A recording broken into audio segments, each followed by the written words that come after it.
Hello guys, welcome back to again Anas की story. आज फिर हम एक नई कहानी लेकर आपके सामने उपस्थित हैं। दोस्तों, वीडियो स्टार्ट करने से पहले मैं आपसे एक बात कहना चाहता हूँ। अगर ये वीडियो आप तक पहुँच गई है तो प्लीज़ आप चैनल को सब्सक्राइब करें और मुझे अपना छोटा भाई समझकर सपोर्ट करें, क्योंकि आपके सब्सक्राइब करने से हमें मोटिवेशन मिलता है और वीडियो बनाने में भी अच्छा लगता है।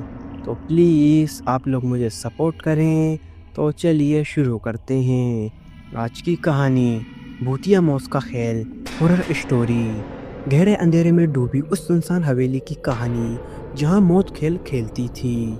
यह हवेली कई सालों से वीरान थी, पर उसकी वीरानी ही उसकी सबसे बड़ी पहचान थी। कहा जाता था कि जो भी इस हवेली में गया वह कभी लौटकर वापस नहीं आया।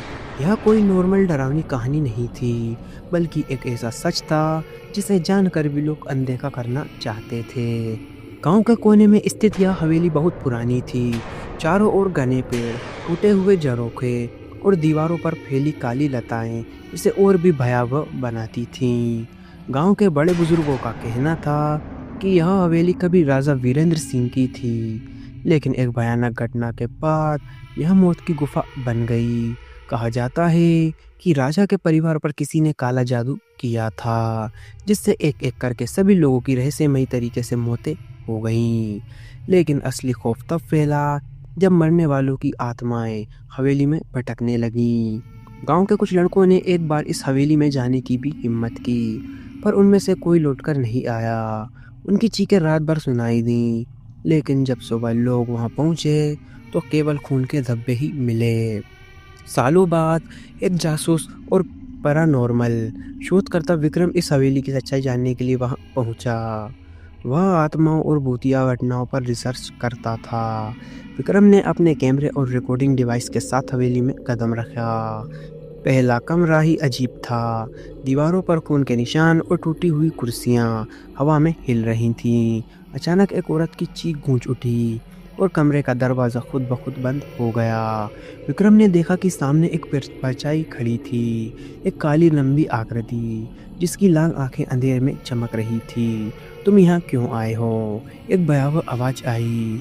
विक्रम का दिल जोर से धड़कने लगा। वह हिम्मत जुटाकर आगे बढ़ा, लेकिन तभी उसके पैरों तले ज़मीन खिसक गई। किसी अदृश्य शक्ति ने उसे पीछे खींच लिया और उसके गले पर ठंडे हाथों का दबाव महसूस हुआ। वह बुरी तरह तड़पने लगा। विक्रम की हालत बिगड़ती जा रही थी, लेकिन उसने किसी तरह से अपनी मशाल जलाने की कोशिश की। रोशनी पड़ते ही वो परछाई गुस्से से चीख उठी और पूरे कमरे में आग फैल गई। हवेली के दरवाजे खुद ब खुद बंद हो गए, लेकिन विक्रम भाग नहीं पाया। अगली सुबह गांव वालों को हवेली के बाहर विक्रम की लाश मिली। उसका चेहरा काला पड़ चुका था और उसकी आंखें डर से फटी हुई थीं। उसके रिकॉर्डिंग डिवाइस अब भी चल रहे थे, जिसमें आखिरी आवाज़ें गूंज रही थीं। तुम यहाँ आए, अब वापस नहीं जा सकते। यह मौत का खेल है और इसमें हर कोई हारता है।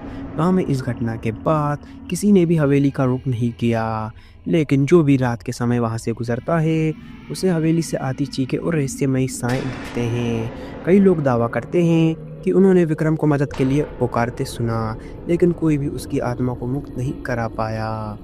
यह हवेली आज भी एक रहस्य बनी हुई है, और जो भी वहां जाने की कोशिश करता है वह या तो गुम हो जाता है या फिर मौत के खेल का हिस्सा बन जाता है। क्या आप कभी इस हवेली की सच्चाई जानने की हिम्मत रखते हैं या फिर करेंगे? यह कहानी केवल मनोरंजन के लिए है। इसका उद्देश्य किसी भी धार्मिक या सांस्कृतिक भावनाओं को ठेस पहुंचाना नहीं है। अंत में मिलता हूं आपको नेक्स्ट वीडियो में किसी नए टॉपिक के साथ। तब तक love you so much NS की जनता। अगर आप लोगों के पास भी कोई डरावनी और स्टोरी है तो आप हमें इंस्टाग्राम पर डीएम करें। जय हिंद, जय भारत। अगर आपको वीडियो अच्छी लगी हो तो प्लीज़ वीडियो को लाइक करें और चैनल को भी सब्सक्राइब करके बेल नोटिफिकेशन को ऑल पर प्रेस कर दें। Thanks for your watching.